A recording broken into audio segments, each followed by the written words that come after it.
I pretended to be a missing girl so I could rob her family. Michaela Murray went missing 12 years ago, on the eve of her 18th birthday. She didn't have any big plans or anything, but her friends described her as having been in a particularly good mood for what was otherwise a perfectly normal Friday. She'd gone to school, soccer practice, work, and then came home for a night of Disney movies with her kid brother, James. He'd been more excited for her birthday than she was. He wanted to stay awake with her until midnight, but of course had fallen asleep right away. He woke in the middle of the night to her headlights shining through his window. He watched as they rushed down the country road they lived off of, not knowing that it was the last he'd ever see of her. The poor kid was only 5 and would be forever tormented over why she'd leave him like that, or why she'd never come back. It wasn't until the sun came up on that cold Saturday morning that anyone realized something was wrong. Her parents entered her room to wish her a happy birthday, only to find her bed empty, car gone, and phone off. They started their rounds of calls to all Michaela's friends, but nobody had seen or heard from her. Panic really started to set in when Michaela's car was found abandoned on the side of a heavily wooded road, pulled off to the side and facing the wrong direction, practically in the middle of nowhere. There were no hiking trails or anything like that, nor were there any signs of struggle or any evidence of where she might have gone next. Until Michaela's friends followed the road on a map. You see, Michaela had a boyfriend, Tom. He was a year older and had just gone off to college. He'd been trying to get Michaela to come visit him, but her parents just wouldn't allow it. But if they had, this was the very road she'd have taken to get there. So while Linda Murray filed the missing persons report, Paul Murray sped on up that road all the way to Tom's university. Tom swore to him, and later the investigators, that he hadn't seen her in weeks, that he'd been in his room studying that night. His roommate confirmed seeing him early that evening, but then left to go to a party where he'd then spent the night. The police looked deeper into Tom and found strands of Michaela's hair in his car. This didn't prove much, but it spooked Tom enough into changing his story a bit and admitting to have seen Michaela more recently than he'd said, that he'd picked her up late the weekend prior for a midnight drive. This sounded precisely like what had happened the night she'd gone missing, but police found nothing to substantiate it. Tom was eventually cleared as a suspect, but the Murrays never let it go. They were certain he was involved in her disappearance. So certain that Paul Murray spent several nights sitting outside Tom's dorm, waiting to catch his daughter going in or out. Tom's family ended up taking legal action, which was the end of that. It wasn't long before the case went cold. The days, weeks, and months passed without any further updates. The people in Michaela's life were left with this dark cloud of uncertainty, wondering what had happened to her, if she was out there somewhere. And she was. She was about to return home after more than a decade, because I'm Michaela Murray, and I ran away that night to start a new life. At least, that's what I told the Murrays. I had no fucking idea what happened to that girl. You think I'm awful? That's fine. I don't disagree. I'm not proud of what I did. I was desperate, homeless and on the run, smoking a pack a day just to function. I owed a lot of money to the wrong people for some other things that I'm not really proud of. I was stuck and needed a plan. And then I saw her face, Michaela Murray. It was on a bulletin board at some cheap motel I'd passed through.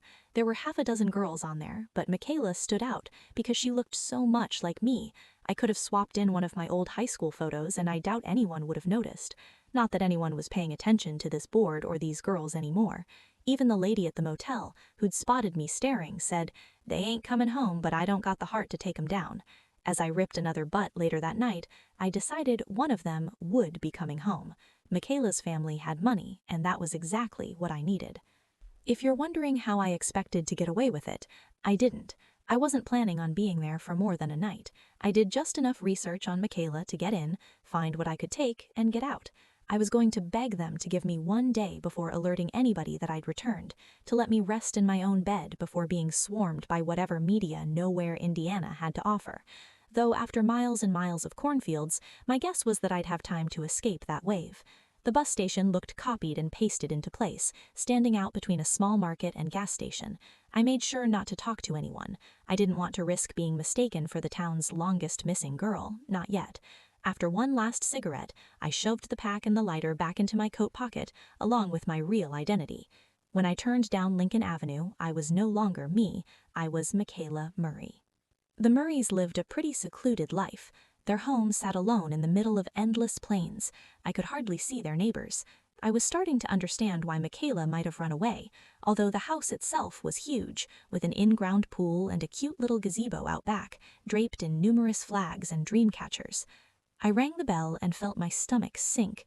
What if my dirty blonde hair wasn't light enough, or if Michaela had had some obvious scar I'd overlooked? But when Linda Murray answered the door, she nearly collapsed. She shrieked and clasped her hands to her mouth, bursting in heaves of tears. "Oh my God," she kept repeating. I stood there awkwardly as she squeezed me tighter than I would have liked. The dog at her legs was barking madly, and all I could think was how pissed off I'd be if I got caught because the dog didn't recognize my scent. "What is it, Linda?" Michaela's dad called from somewhere inside the house. He eventually appeared behind her and saw me standing there, secretly trying to get myself to cry. He stumbled back. "Is it really you?" he uttered. His eyes went wide and his bushy gray mustache twitched. The dog was still barking, reminding me that I was in fact a stranger in this house, but I nodded and said, "Yes, Daddy, it's me." Before Paul could respond, another taller figure pushed through. Little James was little no more. He was 17 now, the same age his sister was when she vanished. He still had that baby face though, only it was pale white like he hadn't seen the sun in a while. Linda, who was still sobbing and clutching onto me, passed me off like a toy she did not want to share. Paul pulled me into his arms and held even tighter than she had. We rocked back and forth for a moment. "I can't believe you're here," he whispered. Linda watched with her hands still covering her mouth. "James, come give your sister a hug," she cried. "It's Sissy." I wanted to puke. James didn't move until Paul grabbed his shoulder and pulled him into us. Linda then joined in as well, and we all just stood there wrapped up in momentary silence. I wanted to escape it, but we were locked in. "Okay, let's get inside," Paul said. "It's cold." Paul beckoned us into the foyer, where they hung my coat on a hook next to what I assumed was one of Michaela's, untouched after all these years. Paul turned, twisted, and latched the few locks on their front door. I wondered if this had always existed, or if it was a result of their daughter having slipped out one night, never to be seen again. I followed the family further inside and was blown away by how nice the interior was, so much so that I'd slipped up and let it show. After all, nothing in this house was supposed to be new to me. I caught James's eye and feared that he'd noticed. He kept his eyes on me as we passed through room after room, deeper and deeper into the house. Linda kept reaching to touch me in any way, a hand on the back or a light shoulder squeeze. She was still sobbing this deep, painful sob, and it was at this moment that I finally began to feel like the asshole I knew I was. We marched through one living room, past the kitchen, down a hall, and then finally stopped in another living room. Each Murray dropped onto a separate couch. Paul gestured for me to sit next to Linda, who grabbed hold of me as she attempted to settle herself down. It was annoying, but of course I wasn't going to stop her. James was beside us, staring down at his feet, with Paul right across, beaming at me. "Baby, first of all, we're not mad," he explained. "We just want to know what happened. If my actual dad had showed even an ounce of this concern, I might not have run away myself." I dropped my head and said, "I'm sorry, you guys. I needed to get out of here. I felt stuck. I didn't mean to hurt anyone. I didn't know what to do." It certainly wasn't Oscar-worthy, but I wasn't playing the long con. I just needed to be passable long enough for me to swipe several of the items we'd passed on our journey to this room. Paul nodded slowly. He looked guilty, and it made me feel bad. Okay. Where did you go, baby?" "I went north. Tom helped. He introduced me to someone at his school who gave me everything I needed. This was better, I thought. Added in some details the real Michaela would know. Although, of all the lies to that point, this one felt strangest to tell. The online consensus was that Tom had killed Michaela. Now I was making him her hero. "Wow, that's quite the adventure," Paul exclaimed. I looked over at Linda because she was squeezing too hard. Her face lit up when our eyes met, and she just nodded. "What made you come back?" Paul continued. I hesitated on this one, so I told the truth. I found myself in a lot of trouble, didn't know where to turn next.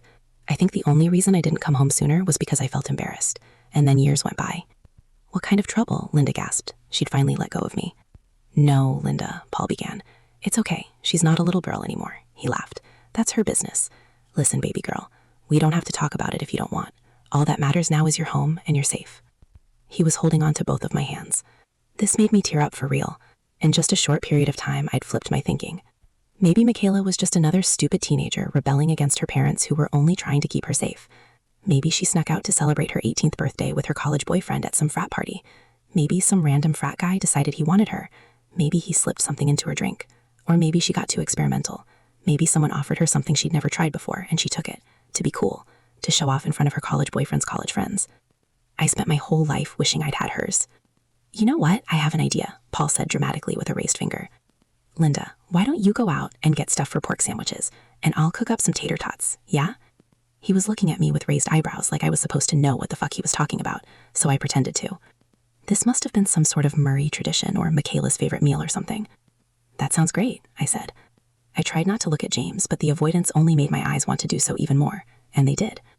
James was still staring blankly at the floor ahead of him. Suddenly, Linda hopped up. Michaela, sweetie, do you want to come with me? I hated how often they were saying her name and how they spoke to me like I was 5. Before I got a chance to respond, Paul chimed in. Hun, let her breathe. Run to the market. I'll get things started. And you, he said to me, go rest up. It's going to be crazy here by tomorrow. I just want to have one night as a family first, yeah?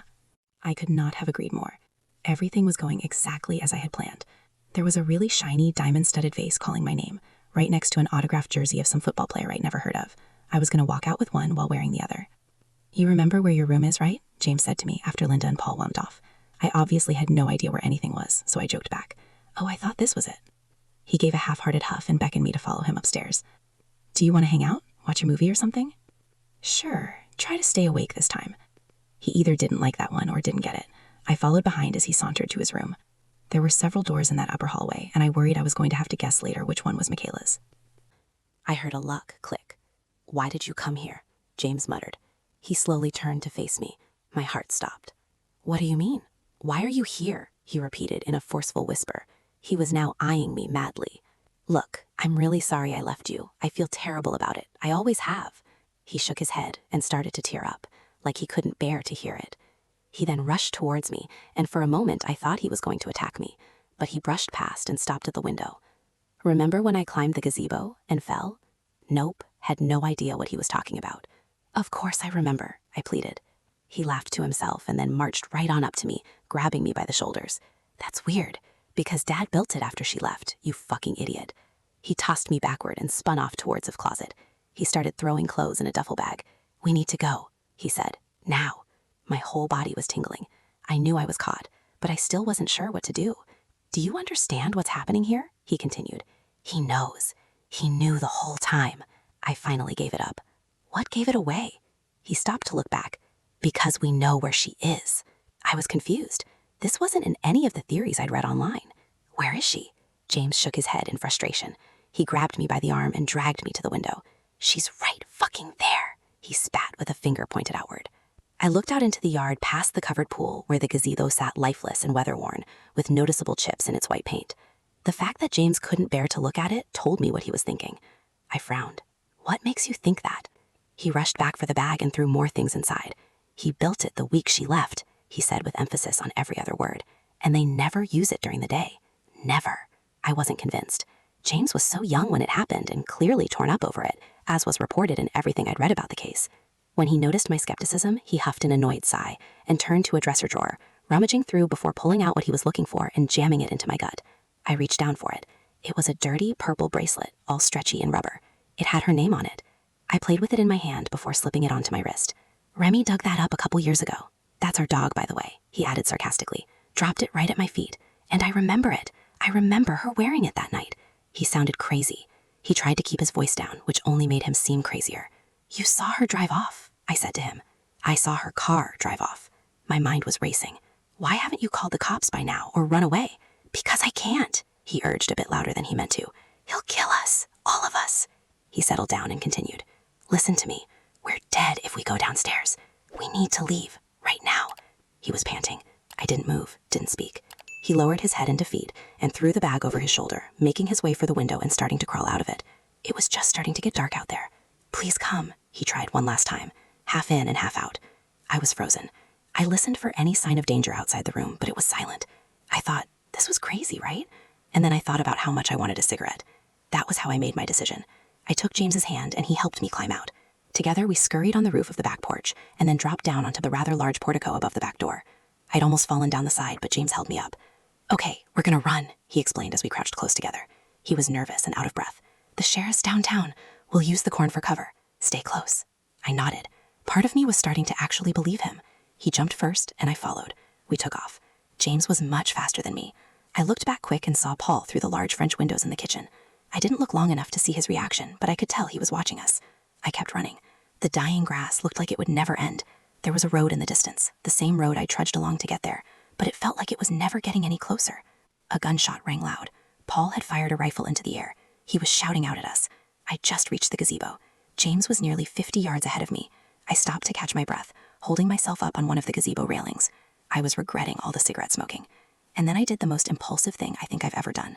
I took my lighter out and lit that fucking thing on fire. The flags, the dream catchers, whatever I could. It took a couple tries, but once it caught, that was it. I had no idea if Michaela was really under there or if James was just crazy with grief. But either way, I was out of there and I was never coming back. So I lit it up. I watched the flames dance along the darkening sky.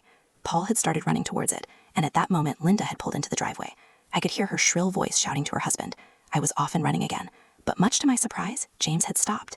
He was coming back in my direction. "What did you do?" he shouted before passing me. I was confused. I watched him race towards the fire, knowing that it was long past fixing. "No," James kept shouting. He was hysterical. It was like he was watching his actual sister burn. He dropped to his knees and broke down. I wanted to go comfort him, but Paul was closing in. I had to get out of there. I made one last dash without ever looking back. By the time I'd reached the road, the sharp pain in my side had crippled me. I was barely able to move. I ducked into the cornfields and followed along Lincoln Avenue that way, in case the Murrays got into their car to chase after me. Every time I heard a car pass, I dropped to the ground and waited. I was terrified. It must have been another hour before I made it back to the station. I was prepared to get onto the next bus, no matter where it was going. It didn't matter. But buses were done for the night. There wouldn't be another until the following day. I cursed out loud. A man pumping gas in his truck next door had heard me and asked if I was okay. I told him I was fine when he offered me a ride. He asked if I was going south, to which I said yes. Truthfully, I wanted to go northwest, but I just needed to get the fuck out of there. So yes, I hopped into a stranger's truck. He was an old man. I never felt in danger or anything close to it. He seemed nice, and after the day I had, I wasn't in a position to be picky. We drove in silence for a while. It was now pitch black out. The headlights pushed through the surrounding fields of black. It was eerie. The old man tried to spark up conversation, but I wasn't feeling it. He'd ask if I wanted the radio on or off, if I was hungry, if I was cold, hot. Each time I told him I was fine. "I know it ain't my business, young lady, but are you sure you're okay?" he eventually asked me. It was clear that I was not. I nodded and assured him once more that I was fine. My mind was still back on Lincoln Avenue, wondering what had been happening that very moment at the Murray household, or if Michaela really was buried under the now burnt rubble, or if her brother had just lost his mind. "Will you tell me your name at least?" the old man had said, breaking my daydream. I paused. I looked down at my fidgeting hands and noticed the purple bracelet tied along my wrist, the pink lettering of Michaela's name flashing with every passing streetlight. I'd forgotten that I was still wearing it. "Relax. I didn't do what you think I did. That would have been a mistake." The man dropped me off at the next rest stop. This story can be found on Reddit.